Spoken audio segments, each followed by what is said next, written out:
Ladies and gentlemen, let us start our press conference. I would like to apologize for this little delay. Before we start taking your questions, Boris Yeltsin and William Clinton will make short presentations. Ladies and gentlemen, I will tell you the main thing now. The first official visit paid by the President of the United States of America, Clinton, to Russia has been very fruitful. It couldn't have been otherwise, because we know one another only too well. And we needed a great job to do, and two great hopes were placed on us by our nations. This visit is based on today's realities, and at the same time, it projected itself into the future. As regards the difficult past, we and the President of the United States wrapped it up solidly back in Vancouver. Our work in Moscow was very intense to obtain great results. The concrete agreements made are crucial to Russia and the United States and to the entire world. The talks were held at a history-making time for both countries. Old habits and stereotypes fade away. We're searching for new things in Russia and in America. I may say that we are in the thick of the Russian-American joint revolution. During the free democratic elections, the Russians approved the new constitution, and for the first time, with no coercion, they elected their own parliament. I don't agree with those who believe that the first pancake did not turn out right. If you take a better look at individual names and popular slogans, you will see that the people chose a better way of life, legality, and predictability. This is a lesson for all of us to learn. Yet, in order not to repeat past mistakes, I made it perfectly clear to the U.S. President that we would expand the scope of reforms, focusing more on the social dimension. I'm confident that this country will have a greater stability and a durable social peace. Bill Clinton demonstrated that he has a fine sense of our peculiar situation. Indeed, the Americans also survived a lot, and they continue to survive a lot, when they count on their full support for the reforms implemented by the Russian president, government, and reformists in the new parliament. I discussed problems concerning our economy and positive changes that happen in it, and I referred to elements of stabilization. And I would like to underscore that what we need now is not humanitarian aid, but rather full-scale cooperation with due regard for the period of transition the young market economy in Russia is going through now. Specifically, along with the Tokyo package and the Clinton package in Vancouver, the most tangible support for Russia would be the opening of the American market for our exports, whether raw materials or equipment. And I'm very much satisfied that today we finally, after 2 years of discussions, we signed an agreement on uranium. All the Cold War restrictions should be lifted, like the Jackson-Vanik Amendment. We need to remove spurious barriers that were put up under the excuse of Russian dumping prices. As regards our uranium, I think it is rather a fear of competition with more advanced technologies and cheaper materials. Since Vancouver, Bill Clinton has done a lot, keeping his promise to remove the economic bad things of the Cold War. Discriminatory restrictions were struck off from the American domestic legislation. I mean, the bulk of those. No more high custom duties are levied on about 5,000 Russian products. The U.S. President has done a great job of integrating Russia into international financial and economic organizations. I believe that it won't take much time for the Group of Seven to turn into a Group of Eight. During our negotiations, the Russian-American relations have reached a point where they became a mature strategic global partnership along all the lines. It is based on a commonly held view of new prospects and fresh problems. We're both confident that today's world should be democratic, open, and integrated. As regards equality, mutual benefit, regard for one another's interests, no more should be referred to that. No more references should be made to that because those are implied. This basic dimension of our partnership is formalized in the Moscow Declaration we signed. It demonstrates and consolidates the historic shift in the Russian-American relations in Eurasia and in the entire world. Our interaction is now freshly meaningful, and it is geared toward a better strategic stability and security.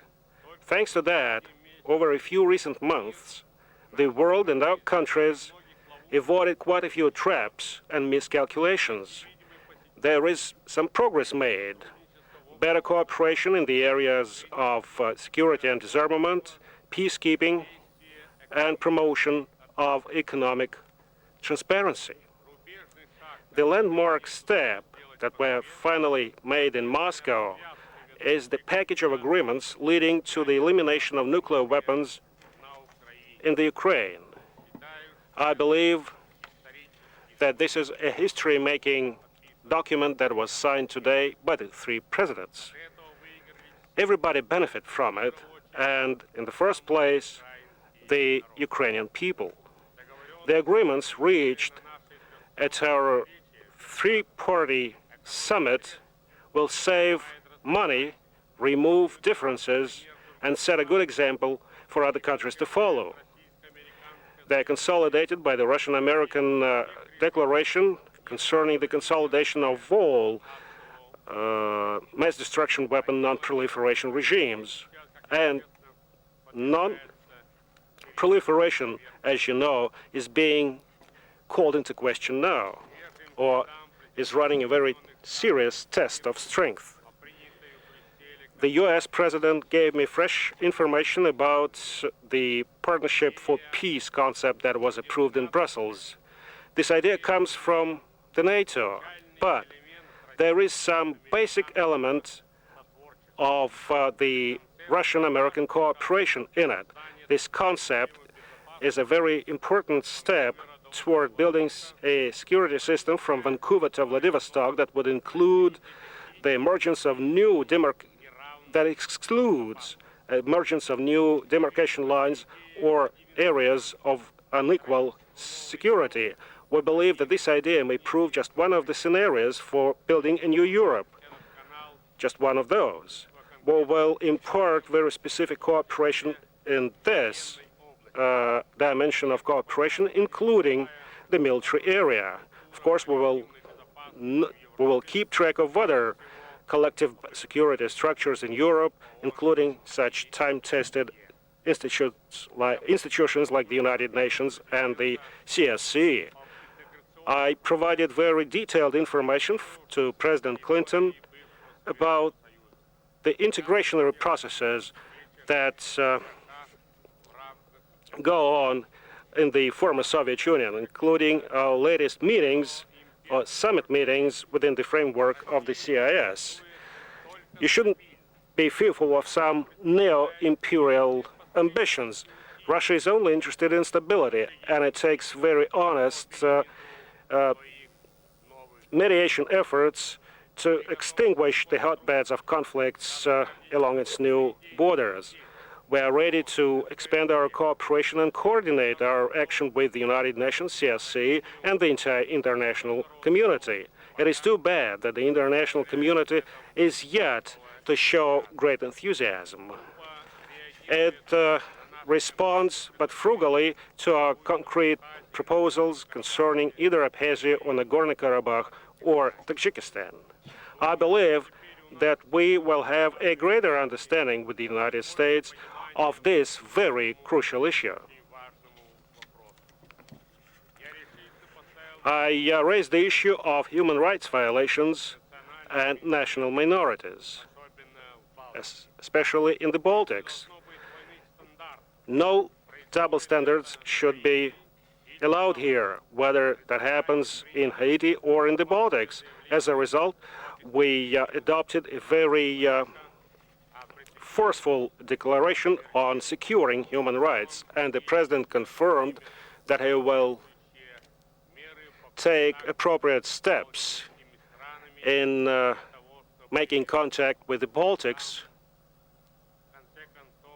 so that no more discrimination would be allowed there against the Russian-speaking population there. I don't want to be too optimistic now.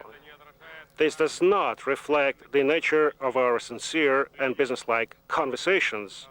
We had differences and will continue to have some differences in the future. But what is crucial here is looking for an understanding that will turn into a specific policy. This is our flight plan for the Russian-American partnership. It will substitute the flight plan for strategic missiles that would not be targeted against one another. Thank you very much. Thank you, Boris Nikolaevich. Now, Mr. Clinton. Thank you very much. 9 months ago, President Yeltsin and I met in Vancouver, and there we laid the foundation for a new partnership between the United States and Russia, a partnership based on mutual respect. We have just concluded an excellent and very productive summit meeting in which we took important steps to strengthen that partnership. I want to thank President Yeltsin and his entire team for hosting us and for making these days so productive. Throughout our discussions, I reaffirmed the strong support of the United States for Russia's commitment to democracy and transition to a market economy. I informed President Yeltsin that the United States has committed to specific projects 100% of the $1.6 billion of assistance that I announced in Vancouver, and that we have actually expended about 70% of the funds. The President and I also discussed the additional $2.5 billion in assistance for Russia and the other newly independent states that my administration proposed in Tokyo in April, and which Congress fully funded this September. The President gave me strong assurances of his intention to continue the reform process. He and I discussed a number of ways in which the United States and the international community can assist in the promotion of reform and at the same time assist Russia in cushioning the social hardships which reform has brought to many Russians. As a concrete expression of our commitment to reform, the United States is opening the doors this week to the Russian Small Enterprise Fund and has established a new fund for large enterprises to promote private sector development here. That latter fund will be chaired by former Secretary of the Treasury, Michael Blumenthal. We also signed a contract to purchase $12 billion of highly enriched uranium over the next 20 years. And I've asked the Secretary of Commerce, Ron Brown, to lead a very high-level presidential trade mission to Russia in March, including leading CEOs who will be in a position to promote both trade and investment here. We issued today also a joint statement on human rights in which we express our common resolve to combat discrimination and all forms of intolerance, including anti-Semitism. Today, I also had an opportunity to describe further the results of the successful NATO summit this week, and President Yeltsin assured me, as you just heard, of Russia's intention to be a full and active participant in the Partnership for Peace. We took several historic steps to ensure that the fear of nuclear confrontation will remain a relic of the past. As you know, Presidents Yeltsin and Kravchuk and I signed an agreement that commits Ukraine to eliminate over 1,500 nuclear warheads. All the most modern and deadly missiles in Ukraine, the SS-24s, will have their warheads removed within 10 months. Second, President Yeltsin and I agreed that as of May the 30th, the nuclear missiles of Russia and the United States will no longer be targeted against any country. And third, we signed an agreement to work closely together in regions where proliferation risks are greatest, including the Korean Peninsula and the Middle East. We also agreed that the sovereignty and independence of Russia's neighbors must be respected. In that respect, I expressed my strong hope that Russia's negotiations with Estonia and Latvia will lead to the withdrawal of troops in early 1994. And I did agree, as President Yeltsin said, to press strongly the proposition that the Russian-speaking people in those republics must be respected. Let me close by noting that President Yeltsin and I have agreed to meet in Naples at the G7 summit in July, and I am pleased that he has accepted my invitation to make a state visit to the United States this fall. I look forward to those meetings. I came to Europe with the hope of beginning to build a new security, rooted in common commitments to democracy and free economics and mutual respect for security and territorial borders.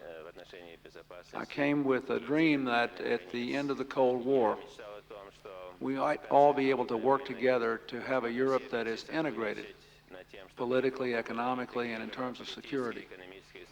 A Europe that for the first time since the establishment of nation states would not be divided by present conflict or lingering animosities. I now believe we have a better chance to create that kind of new security, a security in which great nations will be able to treat each other as genuine partners, chart their own futures without being dictated to by others, a future in which I believe greatness will be defined fundamentally by our capacity to enable the men and women and the children who live within our borders to live up to the fullest of their capacities. I thank President Yeltsin for his partnership in that endeavor, and I assure you we will continue to work as hard as we can toward that common vision. Thank you, Mr. President. В силу протокольных... Due to the protocol, we have very restricted opportunities to take questions. Terha from the Interfax. Good afternoon. Boris Nikolaevich, you mentioned frequently that you would consider the outcome of the election campaign that happened on December the 12th in your domestic policies. Do you intend to correct your foreign policy and, in particular, your policy toward the relations with the United States? I believe that we have very stable and steady relations with the United States that are well checked and based on partnership. But of course, some adjustment will be made, especially with respect to the social sphere. We believe that, in contrast with the Vancouver meeting, we will not count on humanitarian aid and direct social aid. This is our business to attend to. We are requesting the U.S. side to open the doors of the American market, to have the restrictions lifted, to help us with our debts, to show support for reform in terms of conversion of our defense-related industries, and so on. We don't need direct social aid because such aid is also needed by the United States people, by the American people. It wouldn't be serious. You want to relieve the pressure of unemployment in Russia without creating jobs for your own Americans back in your country. We believe this is our business to attend to. And out of the forms of support, the rescheduling of the debts, structural changes in our national economy, we will look for social guarantees for our own workers so that we could reduce impoverishment or the poverty level that exists today in this country.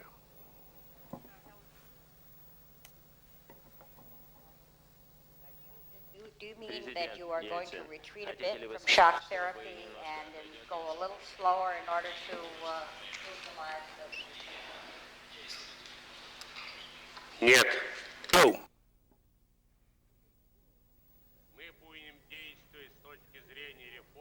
In terms of reform, we will take resolute action and will continue to press ahead. And in this regard, the U.S. President is in agreement to support such a policy. Could I respond just briefly to both of the last two questions from my perspective? I commend President Yeltsin for his commitment to continuing the path of economic reform. If you look at 1993 as compared with 1992, if you look at how much the deficit was reduced as a percentage of annual income, if you look at how much inflation was brought down, if you look at how much the stabilization of the currency was improved, I think that the continued work toward hooking the Russian economy into a global economic system based on markets is a very sound thing. We had great long talks about what could be done and what kind of assistance the United States and others could provide to recognize that there are certain dislocations which come from these changes, so that the people of Russia will know that there is an effort being made to deal with those problems. But I also have to tell you that I believe that the people will begin to benefit in ways that they could not see perhaps last year, in the coming year, when we have more trade and more investment. And as people around the world, and in the United States in particular, see that the President is serious about this, I think the benefits will begin to flow. That plus constructing the kind of social support system and job retraining, unemployment, all those things that just have to be put together and are not easy to put together when you don't have one. I think these things will help a lot. The other point I'd like to make to you, sir, is that from my point of view, President Yeltsin has been unfairly criticized in some quarters for his relationship with the United States. The implication that somehow we have tried to direct the course of Russian policy is just not accurate and not true. The people of Russia have to define their own future. All I have tried to do is to say that as long as we share the same values and the same vision, as long as we share a dream of political freedom and economic freedom and respect for our neighbors, I want to be an equal partner, because I believe this is a very great nation and that the world, the whole world, and particularly Europe, has a real interest in seeing Russia succeed and seeing this reform movement succeed. So I think our relationships in that sense have been quite correct all along, and some have sought to characterize them in a way that I think is not accurate. I come here as a friend and a partner, not to, we have our problems at home too, every country does. The United States has no interest in charting Russia's future, that's for Russia to do, but we can be partners, and we should be. Сизов и Тартас. Seize-off Itar-Tess.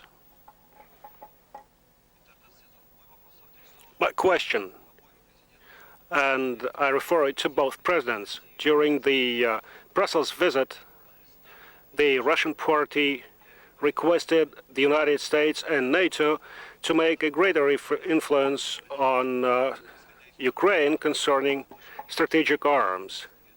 Have your expectations come true, given the agreements you've signed in Moscow? Our expectations came perfectly true. Promptly, we've signed an agreement with Ukraine to eliminate all of Ukraine's nuclear weapons. Their nuclear weapons will be shipped to Russia for destruction. And of course, with respect to uranium, we need to provide some compensation. Instead of weapons-grade uranium, we need to provide them with fuel-grade uranium, and we are in agreement. We will continue to process, with U.S. assistance, we will continue to process weapons-grade uranium into fuel uranium. And since we've signed an agreement on uranium today, it appears to me that today our agreement with the three-party agreement with Ukrainians, signed by the three presidents, is a history-making decision. And I believe that there is a great role that has been played by Russia and the United States, and personally by the U.S. President Bill Clinton. Satisfied with the agreement. I want to compliment again President Kravchuk for seeing what I believe are the real security interests of his country. I think his country is stronger for signing this agreement. It will certainly be more economically powerful in the years to come as more investors are more interested in supporting the decision to be non-nuclear. And I want to support and compliment President Yeltsin. The United States, I believe, played a very valuable role in this, but it was President Yeltsin's suggestion to me that we set up this trilateral process. I have enjoyed working in it. I worked hard on this. Vice President Gore worked hard on this, and of course the rest of our team did. And I assure you that I intend to maintain an intense personal involvement in this whole area. I think, by the way, a strong and an independent Ukraine is critical to this whole development of an integrated Europe that we are working on in our partnership here. Andrea? Just a moment. Sorry, a question for both presidents. President Yeltsin, you have made a commitment today, and President Clinton has agreed and has urged you to continue the commitment to the economic reforms. It will take a while, though, to create the institutions that can cushion the effects. The recent elections have shown that only 15% of the people elected support that policy. How can that be sustained politically, given the opposition you're going to face in the Parliament? And President Clinton, without direct aid, what really can the international institutions do to make this more viable for President Yeltsin?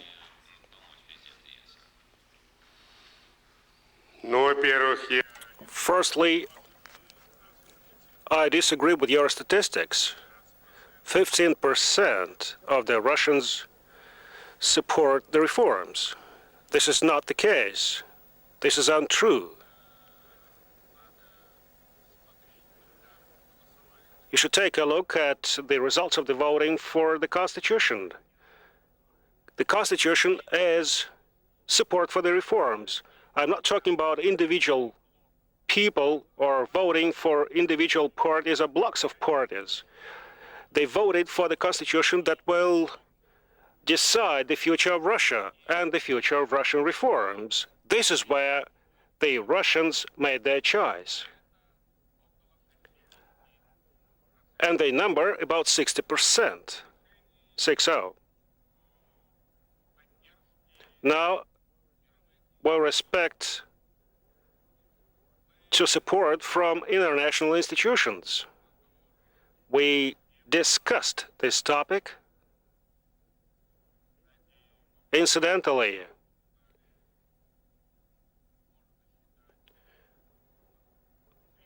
we've discussed about 30 issues, or even more than that,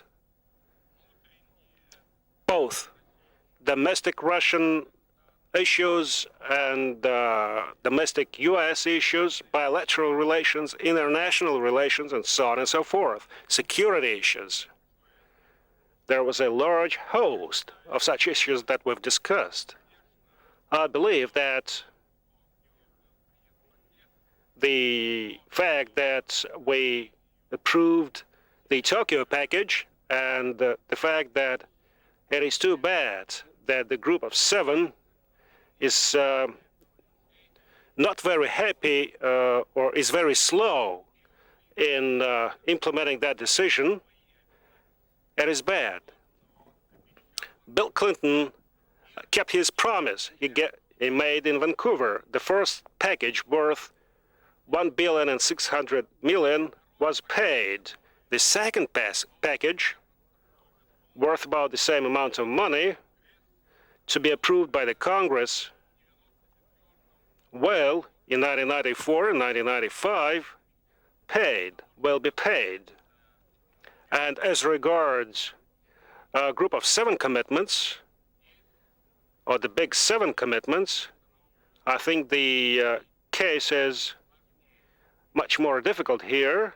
The decision was made, but they're very slow in implementing that decision. That saddens my friend Bill Clinton.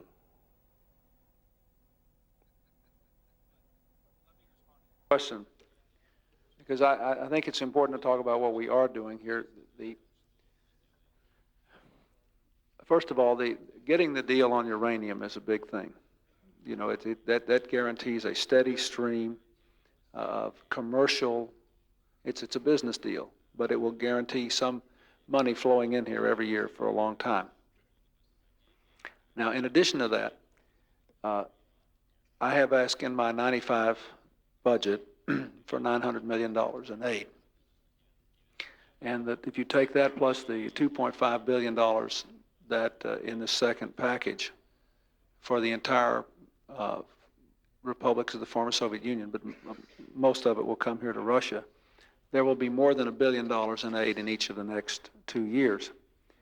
In addition to that, we have reached agreement with the G7 countries to do a number of other things, which I think will help a lot. We are opening an office here headed by an American that's a G7 office to make sure that all the commitments are followed through on. And it's open now this week. We are going to work with trying to get funds, which I'm confident we can, to Russia's energy customers so that they can pay their bills for the energy that Russia is providing them. That again that's a business deal, but it'll give them a significant amount of money. We have offered technical assistance, which is all President Yeltsin has asked for, in trying to help work through these social services issues. You know, how do you set up the training programs and other support programs to cushion the dislocation? We are beginning this week again under the leadership of Jerry Corrigan to fund the Small Business Development Fund, and we're setting up this large business fund. And I think, let me say one final thing. The willingness of President Yeltsin to continue on the path of economic reform, I think, will be met positively by the international financial institutions in a reasonable way. And I think that can free up billions of dollars of assistance in the next several months for continued reinvestment. And again, when Ron Brown comes here in March, I think you will see a significant increase in trade and investment from the United States. So we are going to be heavily involved in this in ways that I believe will begin to affect the ordinary Russian people in a positive way. The problem is that there's always a time lag between taking these tough decisions and when somebody can feel it in their own lives. And that's what I was trying to communicate when I was walking the street yesterday here in Moscow, you know, shaking hands with people and talking to them and listening to them. That I mean, we have to all of us who care very much about the greatness and the potential of this country and who want a genuine partnership, have to be sensitive to that. But I believe that these initiatives will begin to be felt in the lives of average Russian working people. And I think they will, in the aggregate, they'll be quite significant over the next couple of years.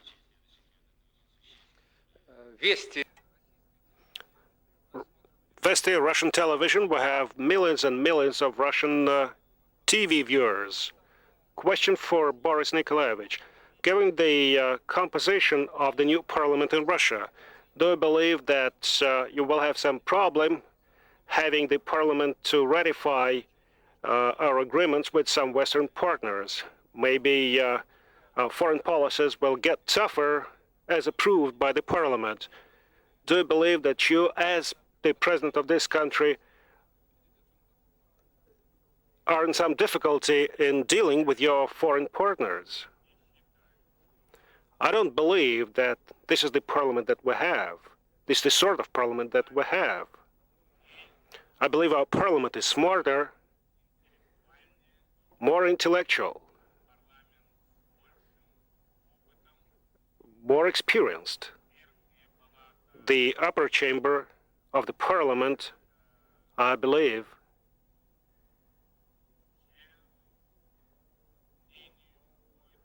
will pursue a policies shared by the president and by the government.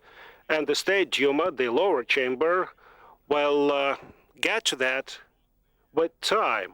They will realize that such major international agreements and treaties may not be delayed in terms of ratification. I mean, agreements like the one we concluded on the destruction of chemical weapons and such like. I don't believe they will do that. Otherwise, they would show no respect for their own people. But I believe that our members of parliament, and I mentioned that in my message, should be mindful of the fact that they're representatives of the people, and the people tell them how to behave in the parliament. They should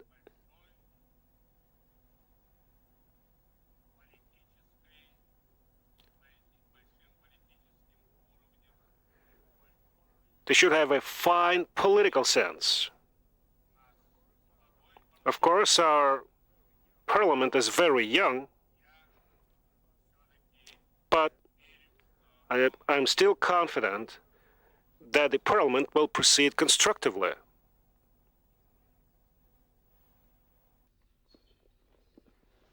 As President Clinton, I wondered, what are your impressions after your firsthand experience here in Moscow? What is your assessment of the threat that the ultranationalist movement poses to the movement toward democracy?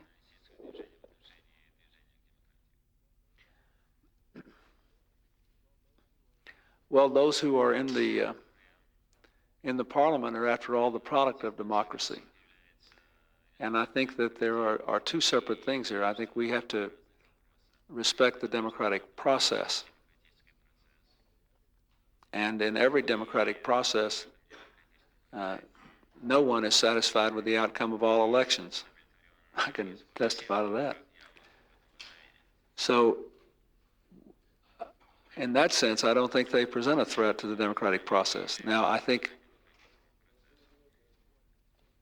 what is happening here is that Russia, which is and has been a very great country for a very long time, is doing what countries are required to do from time to time. They're having to redefine what greatness means, establish a vision for the future. And when times are difficult, and the Russian people have been through some difficult times, there are those always, in every age and time, who can generate some support by defining greatness in terms of the past. But in the end, the only people who really make it work are those who define greatness in terms of the future. And that's why I think the reform movement in the end will prevail, because if you look at the nature of the global economy, if you look at the things that are happening that really move and change people's lives, I think history is on the side of the reformers. And I also believe what will happen is when this, keep in mind, you're going to have some interesting debates in this Duma. You know, they're going to be, I mean, I enjoy watching the news every night, you know. It's nice to be in a place where some other president's having trouble with his parliament instead of me. But as President Yeltsin made a valuable point here, when these issues begin to be debated and when people move from the level of campaign rhetoric, which is always highly abstract, to the real problems of real people, you also may see a new consensus developing. And the only thing I would say to all the people who are in this newly elected Duma is that you have an enormous opportunity and a responsibility. You are the product of the first genuinely democratic, constitutionally provided parliament in the history of your country. And you ought to be willing to just listen and learn and grow and deal with the issues. I mean, I don't think the United States or anybody else should overreact to this. And these folks are just getting started on what will be a great and exciting journey. And I think we ought to wish them well and see what happens.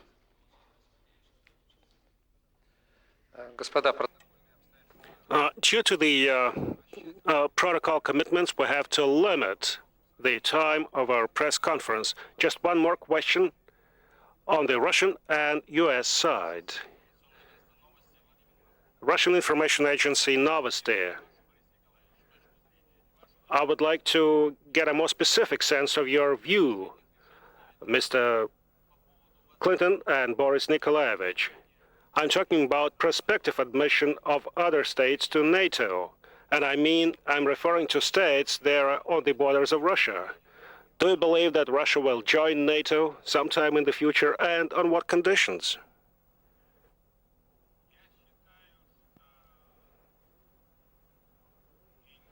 I believe that the initiative displayed by U.S. President Bill Clinton and by some European politicians,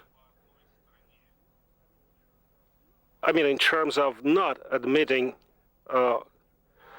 one country by one to NATO, but rather to declare them partners for peace and security,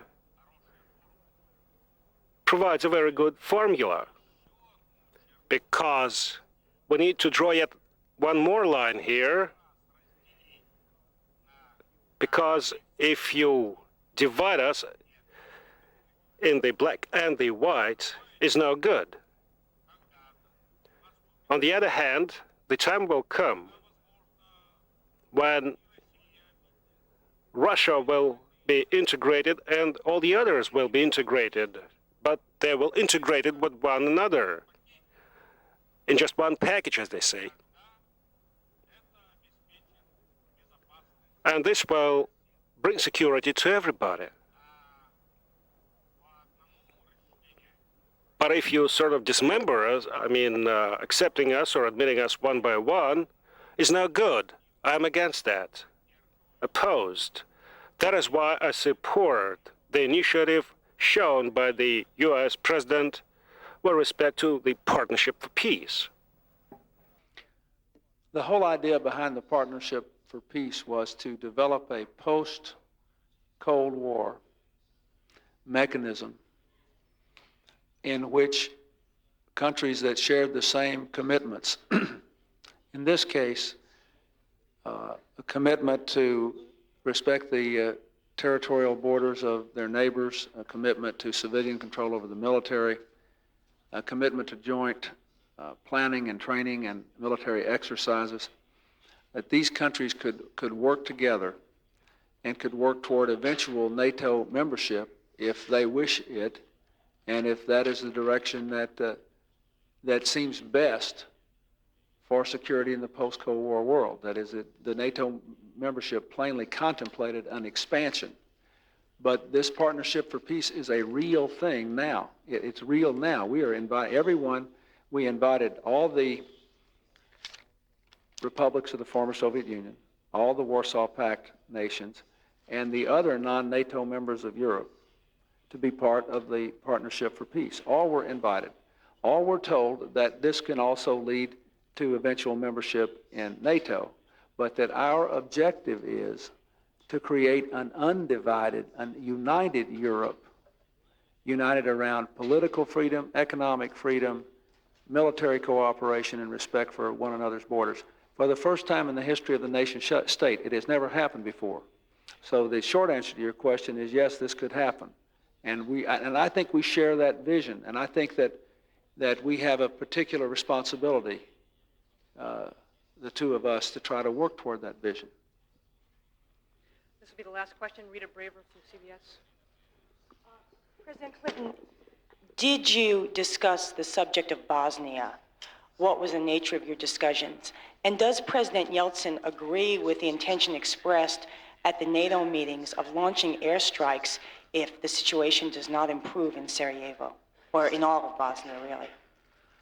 Well, let me, first of all, since I asked the NATO people, my colleagues in NATO, to debate this issue with great precision, let me try to characterize with great precision what it is they voted to do. They voted to reaffirm the position that airstrikes should be considered if Sarajevo is shelled to the point of, in effect, being threatened or strangled, so that the UN mission could not proceed. That is, the United Nations mission in Bosnia cannot succeed unless Sarajevo is there as a place where there are hospitals, a place where we can get humanitarian aid and where we can get medicine and things like that in and out of. They voted to ask the military commanders to examine whether or not anything could be done with air power or any other military resources to guarantee the transfer of troops, the exchange of troops in Srebrenica, and the opening of the airstrip at Tuzla for humanitarian purposes. I want to emphasize that because there's a lot of confusion here. None of the things in the NATO resolution are designed necessarily to bring a peace agreement to Bosnia. They are all designed to further the United Nations mission in Bosnia, which is to try to keep as many people alive as possible until the parties will make peace. I think I should let President Yeltsin speak for himself on what he thinks of what NATO did on Bosnia. We've all had our differences over Bosnia, and everybody's got a different idea about it. What we did talk about last night was whether there was anything else either of us could do, or whether there was anything we could do together to try to bring the conflict to an end. I mean, that's what we want. We want those people to stop killing each other and make a reasonable peace in which they can all live and start raising their children and going back to normal life again. We reached no conclusive results, but we had a pretty honest conversation, and we had a few things were said that I think we might be able to follow up on. Anything I say, I were to say, anything I might say with greater specificity would probably only confuse things and raise false hopes. This is a real thicket, but we had what I thought was an honest, good conversation about the larger issue, which is there anything else anybody from outside can do to help make peace? But I think it's very important because this airstrike thing has become sort of a psychological litmus test.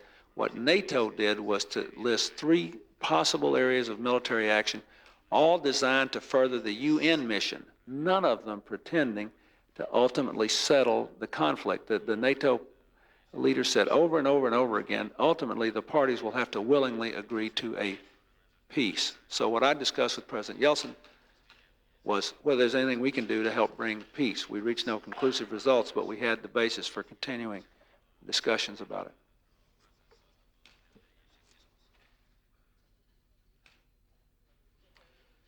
Спасибо, господа. Thank you, ladies and gentlemen. The news conference is over. Thank you very much. Of our conversation. Нет, если вы не...